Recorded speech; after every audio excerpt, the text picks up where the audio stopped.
নমস্কার, নিউজ বরাক দর্পণ স্টুডিও থেকে আমি সঞ্জন কুমার প্রকৃষ্ট সবাইকে আবারও শুভেচ্ছা।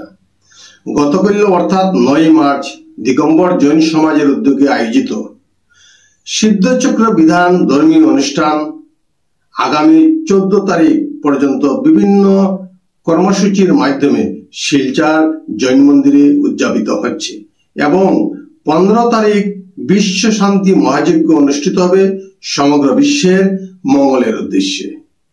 গতকাল সকালবেলা ভগবান মহাবীরের প্রতিকৃতি সুসজ্জিত গাড়ি সহযোগে জৈন ধর্মাবলম্বী ভক্তবৃন্দরা শিলচর শহরের বিভিন্ন রাস্তা পরিক্রমার মাধ্যমে এই অনুষ্ঠান পালনের শুভ সূচনা করেন। এই ধর্মীয় অনুষ্ঠান প্রথমবার আনুষ্ঠানিকভাবে শিলচর শহরে উদযাপিত হচ্ছে। সমাজে ধর্মীয় বাতাবরণ, পূজা অর্চনা, আরাধনা এবং ভগবান মহাবীরের আদর্শ অহিংসা পরমধর্ম বিশ্বের জনগণের কাছে এই সন্দেশ পৌঁছানোই তাদের মূল উদ্দেশ্য। আপনারা প্রারম্ভিক কর্মসূচির ভিডিও ফুটেজ অবশ্যই দেখবেন এবং লাইক, শেয়ার এবং সাবস্ক্রাইব করতে ভুলবেন না। সবাইকে নমস্কার জানিয়ে বিদায় নিচ্ছি।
करता कभी इनकार नहीं।